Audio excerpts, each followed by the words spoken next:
Improving dialysis quality by changing your mindset. हमें अपना सोच बदलना पड़ेगा तो क्वालिटी जरूर बदल सकते हैं।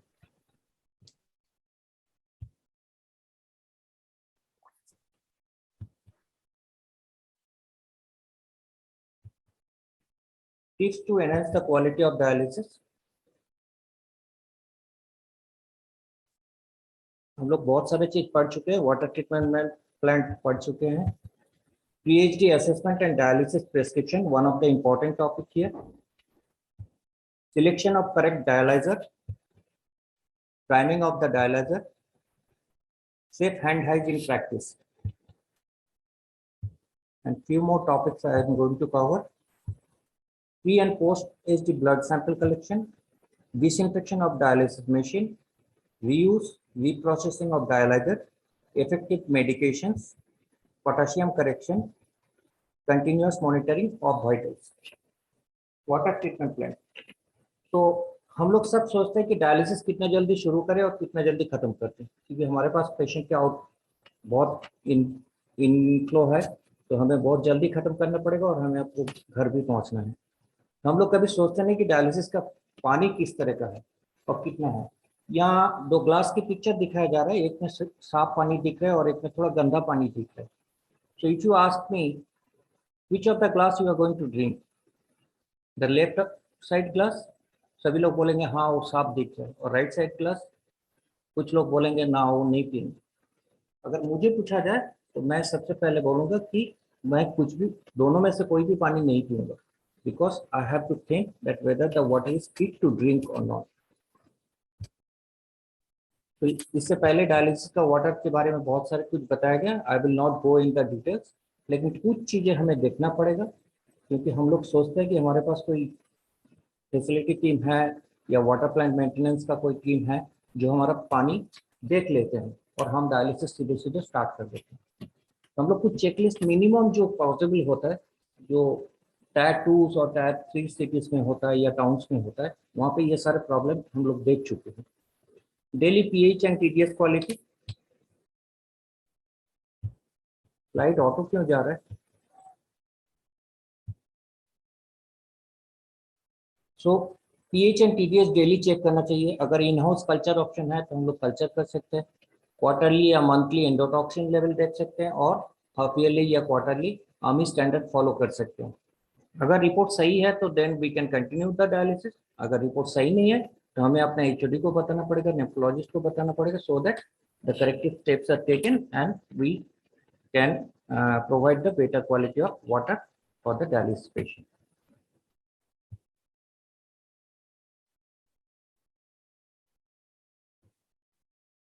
यहाँ पे कुछ पिक्चर दिखाया जा रहा है। Choose the thali like to have daily. ये किसी एक के लिए, हम सब के लिए है। कोई बंगाल का है, कोई बिहार का है, कोई महाराष्ट्र का है, कोई साउथ का है, तो हम लोग अलग अलग थाली पसंद करते हैं, और वही सेम थाली हम डेली खा भी नहीं सकते कि हमें हर दिन कुछ ना कुछ बदलना पड़ता है, या तबीयत ठीक नहीं होता है, या डाइजेस्टिव प्रॉब्लम होता है, या हम लोग सफ़र कर रहे हैं, तो इस तरह का थाली बदलते हैं।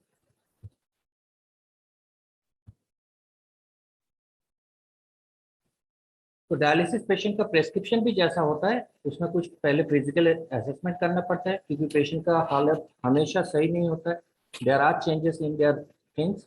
तो फिजिकल असेसमेंट करना पड़ता है, हिस्ट्री लेना पड़ता है कि पिछले डायलिसिस जब घर गए थे उसके बाद आप कैसे रहे हैं, और आज जब आए हैं कोई दिक्कत हुआ है या घर पे रहते हुए कोई दिक्कत था। उनका चलना फिरना, बोलने का तरीका, ये सबसे भी कुछ चीज़ हम लोगों को देख सकते हैं। उसके बाद तो वाइटल्स हम आते हैं, वाइटल्स में BP pulse, respiration rate, SpO2 and weight check करते हैं। बीच में हो सकता है वो डॉक्टर से मिले हैं, डॉक्टर उनका ब्लड रिपोर्ट या कुछ देख के might have suggested something difference, कि उनका प्रेस्क्रिप्शन में कुछ चेंज होना चाहिए।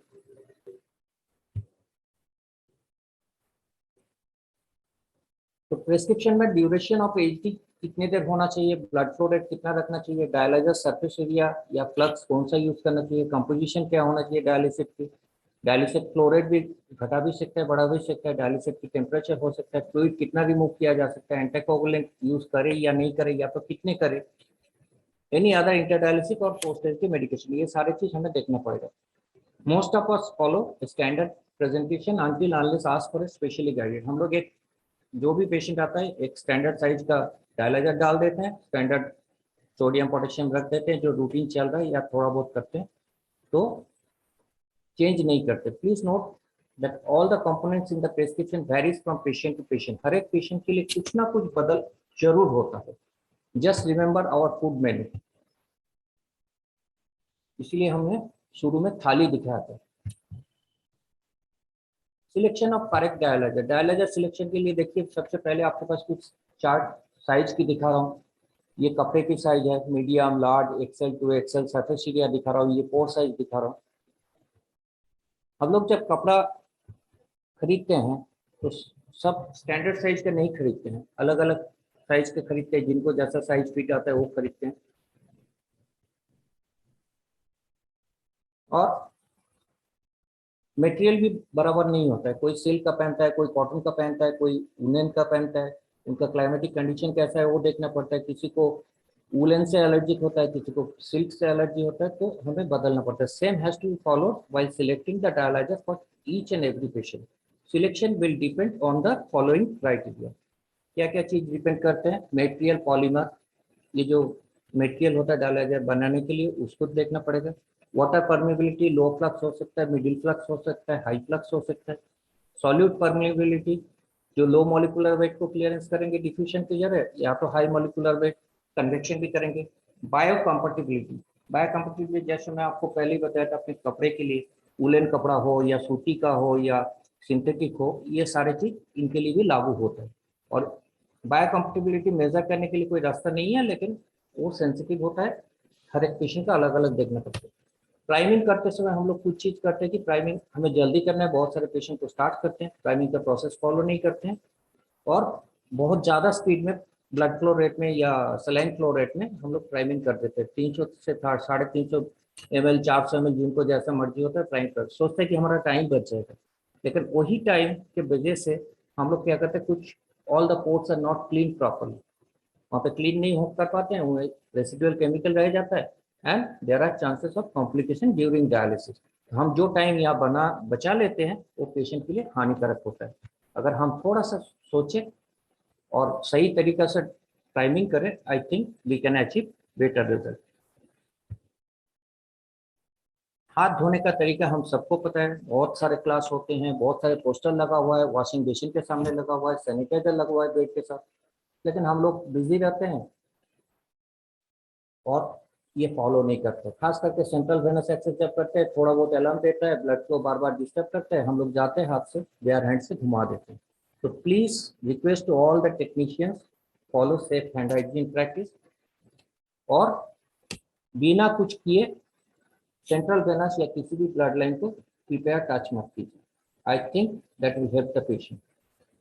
Pre and post stage blood sample collection, ये भी हमें बताया गया। तो मैं आज कुछ भी नया तरीका नहीं सिखा रहा हूँ, मेरा मकसद जो था और हमारा जो टॉपिक है इसमें एक ही चीज बताया गया था कि कुछ गलतियां जो हम छोटे छोटे करते हैं उसको सुधारने के लिए, सो that the overall quality goes up.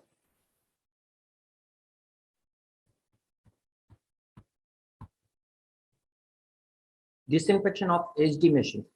Dialysis machine should be internally disinfected and externally cleaned. Disinfected if indicated and dried after each session. The exterior of the machine should be effectively cleaned following the manufacturer's guideline. ये जो दो picture दिखाया जा रहा है आपका, blood coupling या sorry dialysis coupling या जहां हम लोग वेनस चेंबर लगाते हैं, ये सारे चीज में बहुत सारे ब्लड टच होते हैं, हेपरिन पंप, ये सब चीज आपको क्लीन करना चाहिए, डिसइंफेक्शन प्रॉपर होना चाहिए। Special attention must be given to the cleaning to control balance and other surfaces of the dialysis machine which are frequently touched and potentially contaminated with patient's blood. Our ignorance makes the patient susceptible to the cross infection. We can prevent the spread of infection. I think बहुत सारे technician ये picture देख चुके हैं। सारे dialysis unit तो बड़े बड़े शहर में नहीं होता है या हाई प्रोफाइल हॉस्पिटल्स में नहीं होता है, तो जो B class C class city में देखते हैं तो ये दिक्कत आती है। डायलाइजर एक ही साथ एक सिंक के अंदर सब फेंका हुआ है, बाइका वहीं सामने घोल रहा है, और ये प्रैक्टिस ये एकदम ही गलत तरीका का है। Reprocessing of dialyzer and tubing. Reprocessing is act of restoring a previously used device so that it is suitable for using again. Reprocessing का मतलब होता है नया जैसा ऐसे ही लेके आना। तो मैं इस चीज में बहुत सारे है, मैं नहीं जा रहा। आपका केवल ध्यान रखना चाहिए क्या क्या चीज यूज करना चाहिए। हाइड्रोजन पेरोक्साइड 1% हम लोग डायलाइजर क्लीनिंग के लिए करते हैं। Bundle volume, fibre bundle volume आपको चेक करना पड़ेगा। अगर वो 80% से नीचे है तो we cannot reuse the dialyser.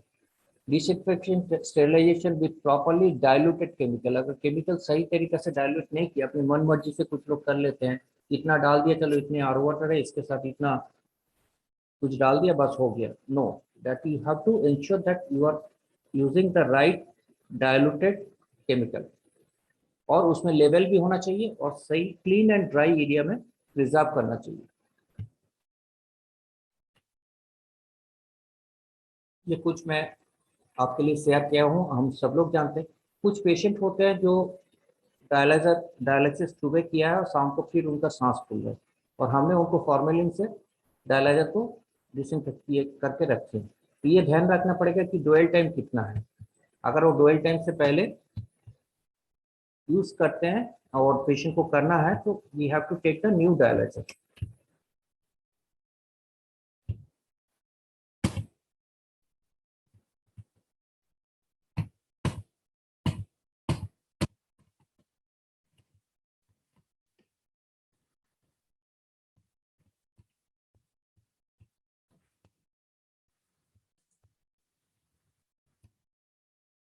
I need the support from technical team. The slides are moving on its own.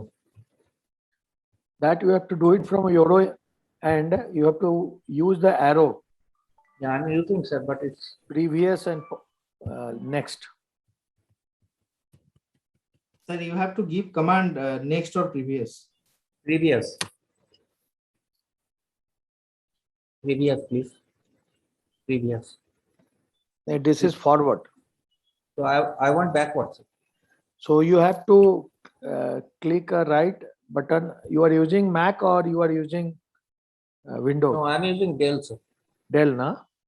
So in the mouse pad, you are using laptop or desktop? Laptop, sir. Laptop, you can click right and see you have got a next slide or previous slide button.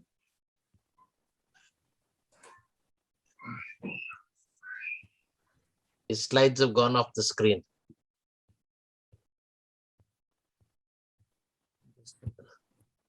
You can restart slide share from Yes. first. Just go to slide sorter and select yours. Minimize that, sir. Zoom, minimize the zoom. Yes. Just Start again. slides here.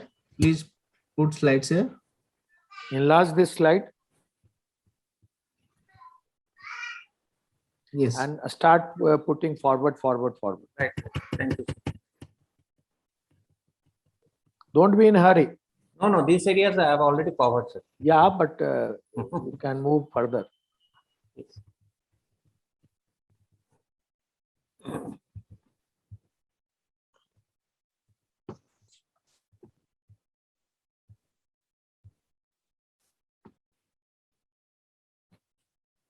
So pre and post stage is sample collection.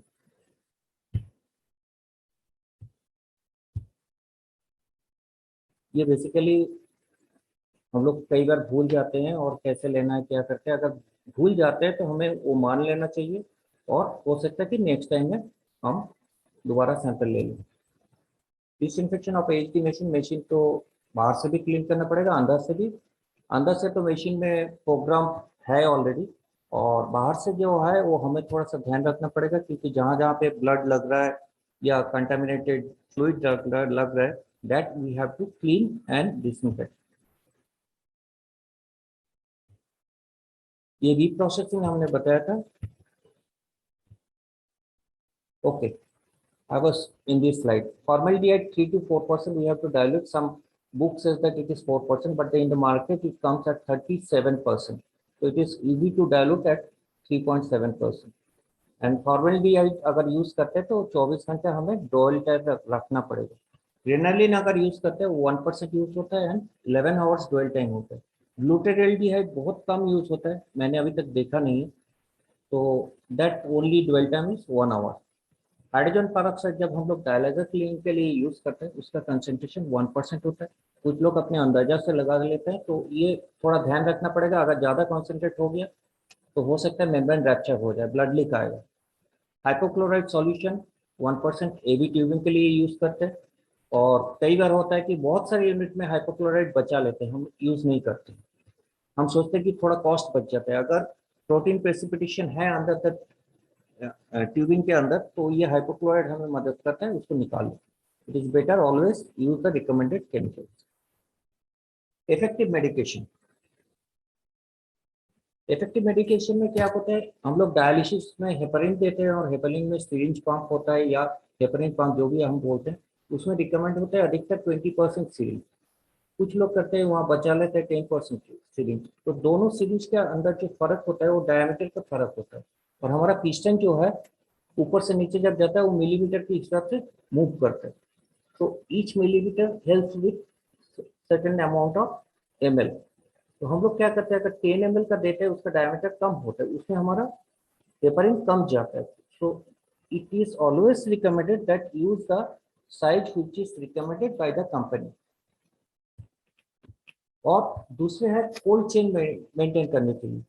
हमारे पास बहुत सारे दवाई आता है जिनका cold chain maintain करना होता है।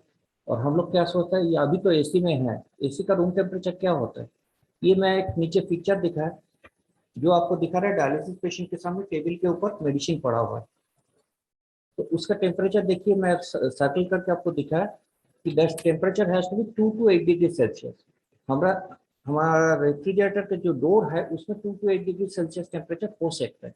लेकिन आपका एसी जो काम करता है, हम लोग सोचते हैं कि एसी है, बट वो टेम्परेचर 22 से 24 या कुछ यूनिट में 25-26 तक रखा जाता है। तो प्लीज बी केयरफुल। और इस बारे में पेशेंट कंपेनियन को भी बता दीजिए, क्योंकि हमारे पास बहुत सारे पेशेंट वो बाहर से खरीद के लेके आता है और वो सोचते हैं हम तो गाड़ी पे आया, अभी 15 मिनट में आया और आने के बाद हमें दे देते हैं। तो बाहर का टेम्परेचर हो सकता है उस समय 40 हो या 38 हो।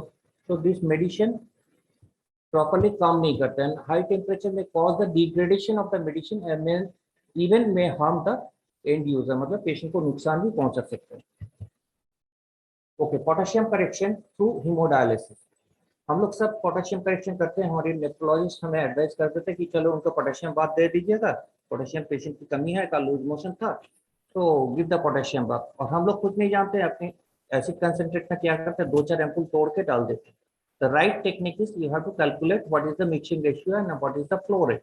अगर मिक्सिंग रेशियो हमारा स्टैंडर्ड है मशीन में 1:1.83:34 और स्टैंडर्ड फ्लो रेट है 800 ml की प्रति मिनट में, तो इस हिसाब से हमें 120 लीटर की डायलिसिस चाहिए 4 घंटे स्टैंडर्ड डायलिसिस करने के लिए। अगर उसमें टाइमिंग की या फ्लो रेट की फर्क होता है तो हमें कैलकुलेशन थोड़ा सा बदलना पड़ेगा।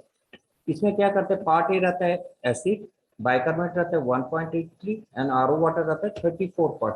टोटल मिला के आपका हो जाता है 36.83। ये 120 लीटर को अगर आपने 36.83 से डिवाइड कर लेंगे तो आपको ये हिसाब आएगा कि 3.3 लीटर ऑफ पार्ट ए चाहिए और उसी में पोटेशियम होता है।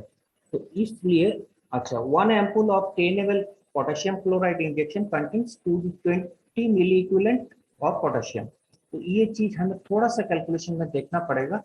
हमें क्या करना है, अगर डायलिसिस में मिक्सिंग के बाद पोटेशियम आ जाता है 2 मिली इक्विवेलेंट पर लीटर, हमें डॉक्टर ने बोला कि 3 करना है या 4 करना है, depends on the patient's PhD potassium.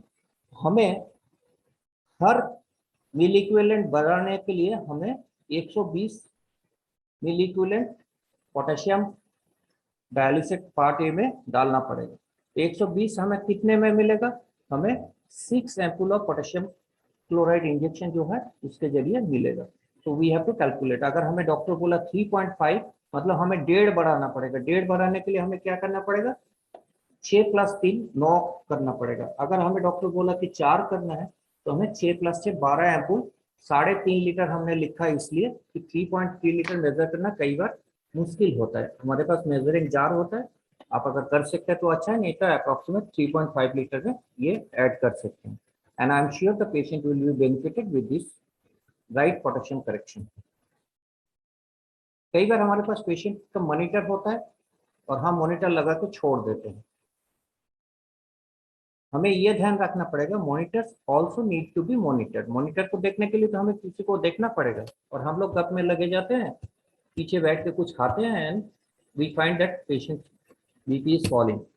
जब भी आपका सिस्टोलिक बीपी 20 मिलीमीटर से ज्यादा फॉल होता है, मान लीजिए अभी 140/80 था और अचानक आप देख रहे हैं कि पेशेंट का बीपी 110/70 हो गया या 80 है, तो you have to take the precaution. आप ईएफ को थोड़ा कम कर सकते हो, या तो टेम्परेचर थोड़ा डाउन कर सकते हो, या सोडियम थोड़ा बढ़ा सकते हो। तो accordingly if you check that we can prevent severe hypotension during dialysis. और जो भी हम मॉनिटर करते हैं, कई बार हम लोग खाता शुरू में करते हैं, डायलिसिस स्टार्ट होता है, वाइटल्स भरा हुआ नहीं रहता, जब कुछ गड़बड़ हो जाता है तब हम अचानक पूरा फील कर देते हैं, and that's not the right way. हमें डॉक्यूमेंट साथ साथ करना पड़ेगा, और कोई भी चेंज होने से आपको डॉक्टर को बताना पड़ेगा। अगर जहाँ लग रहा है कि वो हमारी बस की बात नहीं है, हमारे पास आरएमओ होते हैं या डॉक्टर होते हैं, so we have to inform them.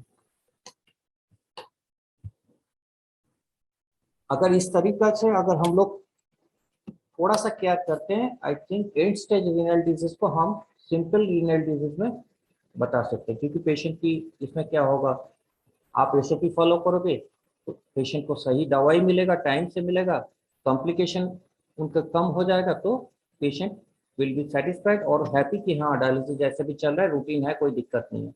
Repeated hospitalisation कम हो जाएगा, या तो आपका मेडिकेशन एंटीबायोटिक ये कम हो जाएगा, उनका फिनेंशियल जो बर्डन है वो भी कम हो सकता है। So let's put our hands together so that we can minimize the burden and change the version of ESRD to RD only. Changing your mindset may change the situation.